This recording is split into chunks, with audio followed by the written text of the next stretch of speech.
Well, hello, thank you for joining me today again on the Church History Trail. And we're continuing here at General Ulysses S. Grant's ancestral homestead in County Tyrone. And we're just going to go in now and have a wee look at a couple of exhibitions. This is the first one. And as you can see there, it says, "From White House Cottage to White House, the ancestry and story of President Ulysses S. Grant, 18th US President, 1869 to 1877. There's the man himself in his Civil War uniform. So I'll not read all of this to you. You can pause the video if you want, but certainly I will read some of it. But as I say, you can pause the video if you so wish. And that one's The Simpsons and Dargana. In the early 1960s, the Simpson House in Dargana was identified as the ancestral home of the family of President Grant's mother. The connection was made by Miss Isabel Simpson, a nurse who had spent much of her working life in America before returning to Dargana. I hope I'm pronouncing that right. In 1965, a blue plaque was unveiled at the homestead in a ceremony attended by over 1,000 people. And so it deals a wee bit with the arrival of the Ulster Scots. And then it goes on to the Simpsons of Dargana. So I'm going to read that out to you because it directly affects the Simpson family. It says, "For generations, the Simpsons were tenant farmers in Dargana, renting a small farm from the Werner family." And I wonder, is that the Werner family it probably is, yeah. That would be the Werner family that of Lochgall, I would say. Possibly. Who I don't have wee videos on. Anyway, in the late 1800s, the Simpsons, like many farmers across Ireland, were able to buy their farm as a result of Land Acts passed by Parliament. The Simpsons were Presbyterians and belonged to the congregation of Upper Clonasessie. I'm not sure if I'm pronouncing that right. Family members were laid to rest in the graveyard adjoining the congregation's meeting house, so it'd be good if I could find that graveyard. Following the death of Miss Isabel Simpson in 1978, the house and later the farm were purchased by the local government authority. And then that's the restoration of the house. So if you want to read that, you can pause that and have a wee read of that. And that's a countryside around it, as you can see. And that's American Sentinel, Philadelphia 1876. Centennial, Philadelphia 1876.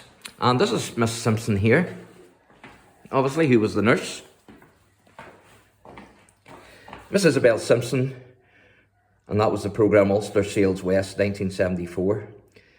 So if you want to watch that, then just Google that and it'll show you that programme. But that's one of Grant's descendants.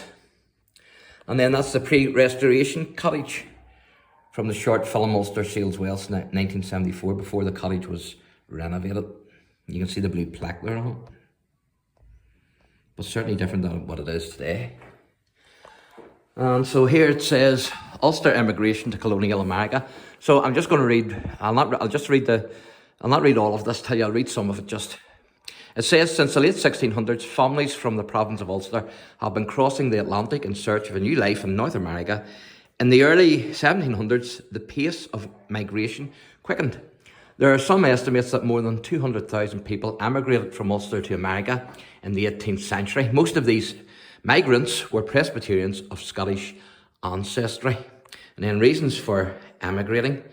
And then it says, James Murray's letter to Reverend Baptist Boyd. So I'm going to read this because I would find this interesting myself. It says, one of the earliest surviving letters written from America to a resident of Ulster dates from 1737.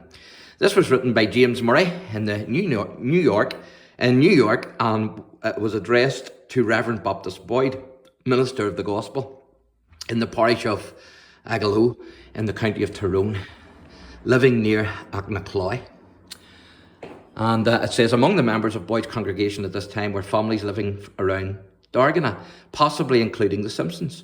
The purpose of Murray's letter was to highlight America as a land of opportunity and encourage Ulster families to emigrate there. And also in another wee video that I done on Antrim, I done Antrim's Confederate spy, because the Confederacy actually sent a spy over and to dissuade Irishmen migrating to the New World, to dissuade them from actually joining the Union Army, believe it or believe it not. So if you go into my playlist, you'll see where it says Ireland and the US Civil War, and you'll get it under that, for those of you who are interested. It says, John Simpson emigrates to America. So I'll read this out to you. A year or so after Murray's letter was written, John Simpson, President Grant's great-grandfather, was born. The names of his parents are not known. He might have been a younger son who felt that his prospects were limited in Ireland and so decided to emigrate to America. He crossed the Atlantic around 1760, possibly in the company of a brother named William. There are no lists of passengers leaving Ireland at this time, but like thousands of others, he may have sailed from the important emigration port of Londonderry. So there you are. And again, there's the Simpsons in Pennsylvania. And you can pause it and read that if you so wish. And the War of Independence. And the Simpsons moved to Ohio. So I'll read this to you because this involves General Grant. In autumn of 1817, Grant's grandfather, John Simpson, sold his property in Horsham and made preparations to move west to Clermont County, Ohio. He bought a 600-acre tract of land, and he and his family, including his daughter Hannah, moved there in 1818. The overland journey was long, some 450 miles, were crossed in Conestoga wagons in 5 weeks and 3 days. When they reached the Ohio River, they went aboard a flat boat and travelled for another 200 miles before they reached their destination. And there you can see Yankee Doodle Dandy, famous depiction of the American War of Independence, 1776. Yankee Doodle. Don't worry, I'm not going to sing it to you. And there's the man himself, General Grant. And I'm surprised he hasn't got a cigar in his hand, because he normally wasn't without one. And I think he actually died of throat cancer, if I remember. Or at least if I remember rightly, he actually developed throat cancer. So Grant's birth and family background, if you want to pause that, you can. That's Hannah Simpson Grant. And that's Jessie Root Grant. That's the parents of Hiram Ulysses Grant. So I'm going to read this wee part here out to you. It says, Hiram Ulysses Grant, while often referred to as Ulysses Simpson Grant, the future president's first name was Hiram, and Simpson was never part of his name. Hiram is said to have been the choice of his grandfather Simpson, while grandmother Simpson chose Ulysses after the hero of classical mythology. Within his family, he was known as Lys or Lysus. The middle initial S was added in heir to Grant's application to West Point. After several attempts to have the mistake corrected, he adopted the initial and signed his name Ulysses S. Grant. So there you are. And that's his ancestry. And that's from farmhand to army captain. And you can see there are studies at West Point, the Mexican-American War, 1846, 1848, service on the Pacific Coast, and resignation. So you can pause the video if you want to read any of those. And there's Grant displaying his skillful horsemanship at Monterey, and of course he was well known for his horsemanship. Fantastic. There's another one there. Grant at the capture of the city of Mexico. Isn't that a lovely photograph there? A lovely painting of Grant. Absolutely fantastic.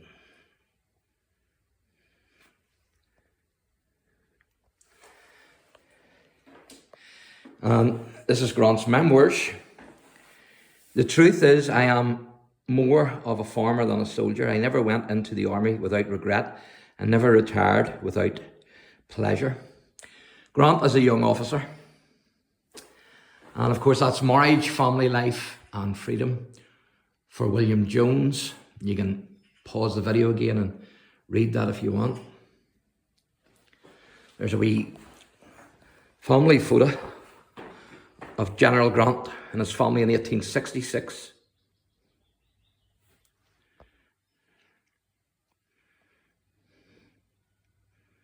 It's a lovely painting, isn't it?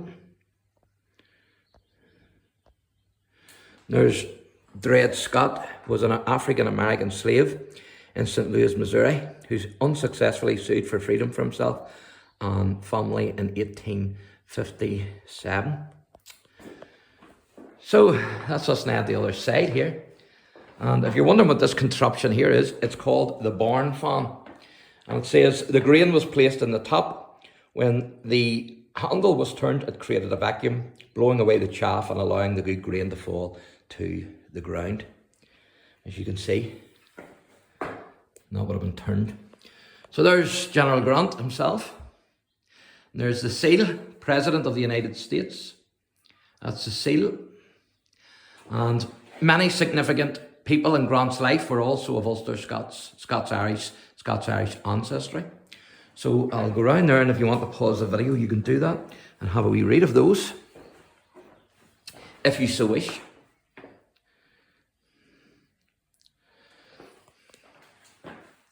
And then this board here as well.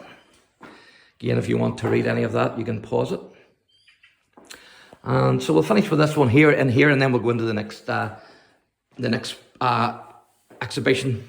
So I'm going to pause it after this, and then I'll start a new wee video because we're over 11 minutes. 18th President of the USA, Ulysses S. Grant, was one of the most important people in American history. Short and stocky, he did not have the look of an inspiring leader of men. In civilian life, he failed at nearly everything he tried. And then it says, however, his military career brought out the best in him, and he rose to become the Union Army's most distinguished general in the Civil War. He then followed the path to the White House, serving as President of the United States from 1869 to 1877, and earning a reputation as someone who believed in equal rights for all. Through his maternal line, Grant's roots can be traced to County Tyrone. For generations, the Simpson family lived and farmed here at Dardna. And there's the man himself. And of course, if you study General McClelland in the Army of the Potomac, and you study Grant, I don't think there's any comparison between the two. Grant was certainly the better general. And maybe, McClellan was better organised, maybe dressed more elegantly. But when it came to getting the job done, Grant was your man. Thanks for watching, and God bless.